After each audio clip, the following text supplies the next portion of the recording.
Hello and welcome to Picture Astrology. In this video, we will talk about the concept of Kendradhipati, or what is also known as Blemish of Quadrant ownership.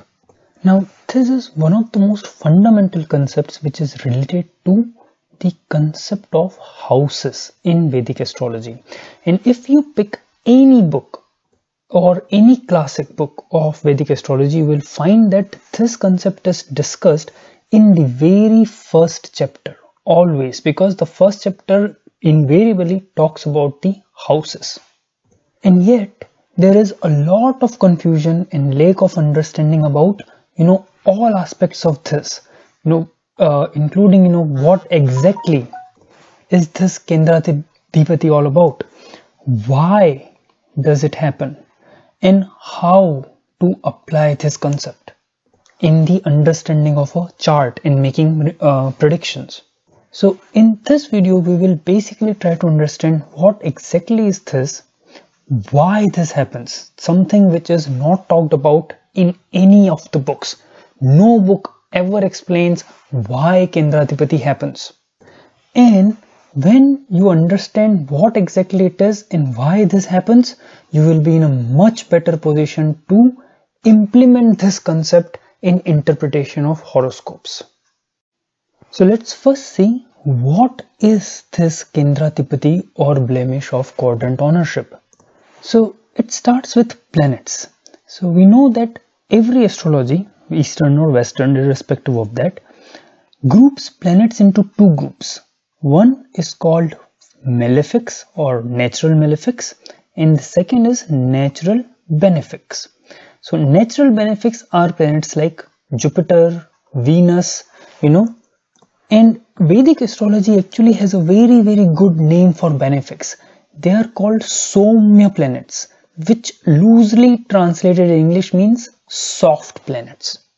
And malefics are called Krura planet, which again when loosely translated can be known as aggressive planets.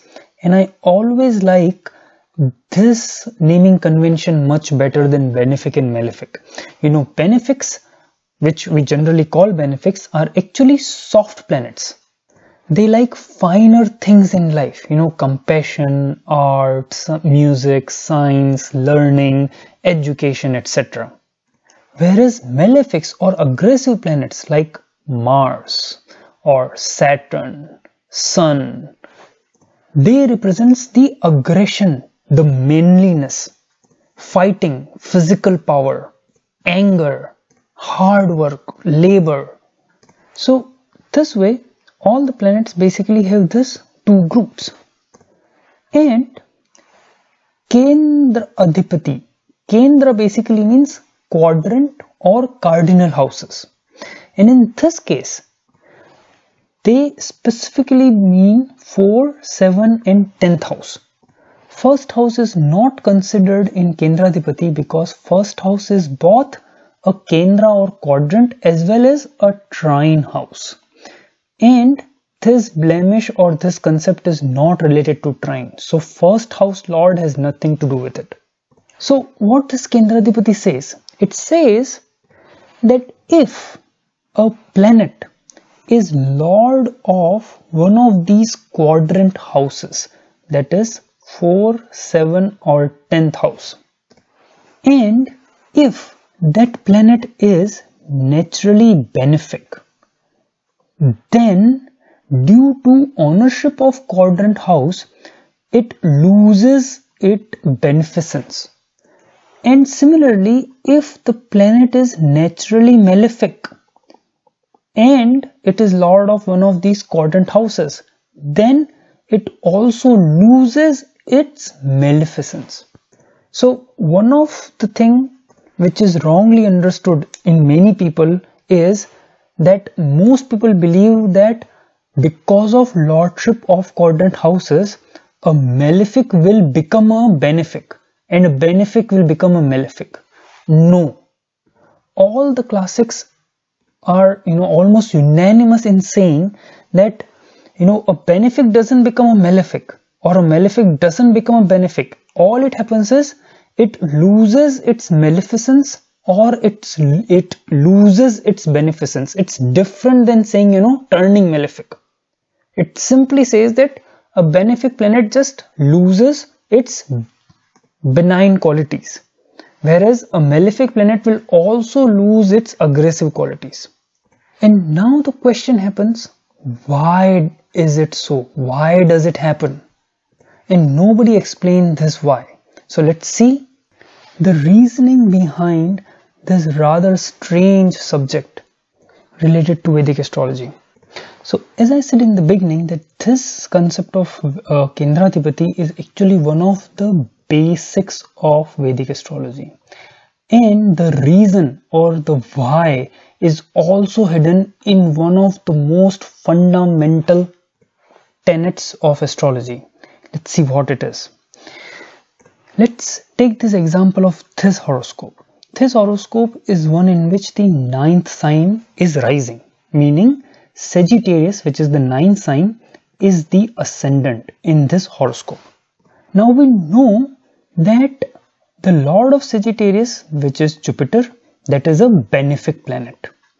Similarly, the second biggest benefic is known as Venus. Venus is, many people argue, along with Jupiter, are the biggest benefics in astrology. But let's look at this horoscope. In this horoscope, Venus is being Lord of Taurus, which is falling in the 6th house, and Libra, which is falling in the 11th house. And due to the lordship of, definitely the 6th house is one of the most negative houses, and 11th house ownership is also considered negative in Vedic astrology. So Venus is considered to be a functionally malefic planet for Sagittarius ascendant. So though we have Venus, which is naturally a very, very positive benefic planet, because it is owning negative houses, the houses who have negative energies, because of this lordship, Venus is turning into a malefic planet. So now let's see what happens when it comes to the energies of these quadrants. We know quadrants are considered to be one of the most important houses in horoscope interpretation. But what about their energies? Is the energy of quadrant positive or negative? And this picture will probably help us visualize it much better. What is these quadrant houses? See, these quadrant houses basically represents sunrise, and the 7th house represents sunset, 12th house represents midday. It is right at the 12 o'clock in the daytime when the sun is right at the peak, and this house represents the midnight, the darkest hours of the day. Now what happens to the energies when we talk about the first house? First house is actually a transition from night to day. What is the energy of 7th house? It is a transition from day to night. What about the 10th house? It is actually the transition from morning to the full day. See, this is also a transition. Similarly here, the 12th house is also another transition from the beginning of the night to the darkest hours of the night. And so these 4 houses, they actually represents a transformation of energies from one form to another. These houses and these times are actually the time, if you observe in nature also, this is the time when the energy transformation happens to its peak. Now if you consider another concept which is taught in Vedic astrology about the strength of houses. In the strength of houses, it is said that quadrant houses are the strongest of the houses, and they are strongest because the energy is constantly transforming from day to night, night to day. And by extension, if you find any horoscope who has a lot of planet in these quadrants, especially the 4, 7 and 10th quadrant, then this will be a life full of activity. You know, these houses actually represents activities like no other houses, and as you also saw, a great transformation of energies. And this transformation of energy is what makes a benefic planet lose its beneficence and turn into slightly malefic.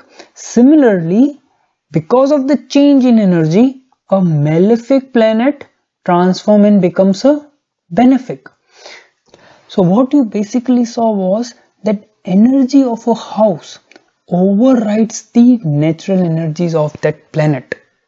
And it is not a new concept. It happens all the time. You saw 6th house lordship. If there is any 6th house lord, even if Jupiter is the lord of 6th house, it will become a malefic planet. Similarly, the trines are supposed to be the most positive energies. So if Saturn becomes lord of trine, then Saturn becomes a benefic. So you see, this transformation of energy or house energy overriding a planetary energy actually happens all the time. This is the concept which we apply for ownership of all the houses. It's just that we did not understand the transformative nature of 4, 7 and 10th house. And because of this transformative nature of these houses, the energy of the planets also get transformed. And that is the fundamental reasoning behind the Kendradhipati. And another quick thing, it is never referred as dosha. You know, if you refer to any classic, they generally only say Kendradhipati. They never call it a dosha or a blemish. And this concept, when it comes to interpretation of horoscope, actually gives or affects very finer aspect of the interpretation. And I'll make another video with some real life examples about how this concept of Kendradhipati affects those finer aspects of the interpretation. Meanwhile, I really hope that you liked my explanation of Kendradhipati dosh, which I have learned from my gurus over the teachings of several years. So friends, I really thank you for being with me so far, and I hope to see you again soon. Bye bye.